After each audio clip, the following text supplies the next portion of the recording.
இந்த இடத்துல வந்து இந்த பாலியத்துக்குரிய இச்சையில விழுந்து போன 2 நபர்கள் யார் யாருன்னு நம்ம பார்த்தோம்னா, ஒண்ணு சிம்சோன பார்க்கலாம்.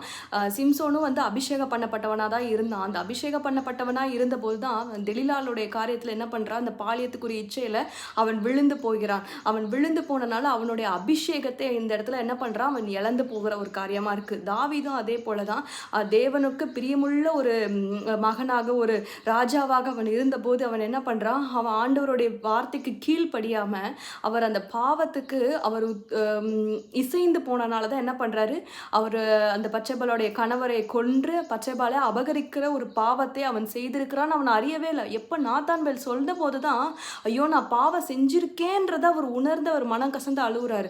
அப்போ அந்த அளவுக்கு பிசாசனவன் அவங்களே நயவஞ்சகமாய் அவங்கள வந்து வஞ்சித்திருக்கிறது. ஸோ இப்படிப்பட்டதுக்கு நம்ம தந்திரங்களுக்கு நம்ம என்ன பண்ணணுமா, எதிர்த்து நிற்கணும்.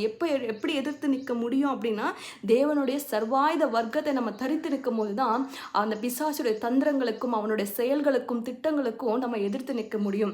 ஸோ கடைசியாக நம்ம ஆண்டவரோடு எப்போ நெருங்கி இருக்கிறோமோ அப்போ ஆண்டவர் கண்டிப்பாக என்ன பண்ணுவார், நம்மளுக்கு ஏற்படுகிற எல்லாவித பாலியல் ரீதியான சோதனைகளாக இருக்கட்டும், இச்சைக்குரிய சோதனையாக இருக்கட்டும், அதை மேற்கொள்ளக்கூடிய பலத்தை ஆண்டவர் நம்மளுக்கு கொடுப்பாரு. 1 கொரிந்தியர் 10:13 என்ன சொல்லுது, சோதனையிலிருந்து தப்பி செல்ல அவர் வழி செய்கிற தேவனாக இருக்கிறார். அவர் வந்து சோதனையிலிருந்து அந்த சோதனையை மேற்கொள்ள மட்டும் நம்மளுக்கு பலத்தை கொடுக்க மாட்டார், அதை தப்பி எப்படி வழி செய்யணும் அப்படின்றதுக்கு அவர் வழியையும் என்ன பண்ணுவார், நம்மளுக்கு ஏற்படுத்தி கொடுப்பாருன்னு வசனம் சொல்லுது.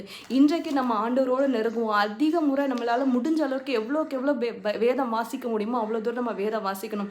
எவ்வளோக்கு எவ்வளோ நம்ம வேலை பார்த்துட்டு இருந்தால் கூட நம்மளோட இருதயமானது என்ன பண்ணணுமோ, ஆண்டவரை துதித்து கொண்டு அவரை வந்து ஜெபித்து கொண்டும் அவருடைய வேதத்தை வந்து வாயில நம்ம சொல்லிக்கொண்டே இருக்கும்போது தான் பாவம் நம்மள்கிட்ட நெருங்க முடியாது, பிசாசு நம்மளை வஞ்சிக்க முடியாது. நம்ம என்ன அதிகமாக ஆண்டரோடு நம்ம நெருங்கி இருக்கும்போது தான் என்ன பண்ண முடியும், ஆவியில் பலப்பட முடியும். அந்த சர்வாயுத வர்க்கத்தை நம்ம தரித்து கொள்ள முடியும். பிசாசின் தந்திரங்களையும் பாவத்துக்கு இடம் கூடாதபடிக்கு அதை விலகி ஓடக்கூடிய பலத்தையும் ஆண்டவர் நம்மளுக்கு கொடுப்பார். இன்றைக்கு நம்ம அந்த பாவத்தை விட்டு விலகி ஓடி அந்த பாவத்தை தூண்டக்கூடிய அந்த சாத்தானுக்கு நம்ம எதிர்த்து நிற்போம். கர்த்தர் நம்மளை ஆசீர்வதிப்பாராக. ஆமேன்.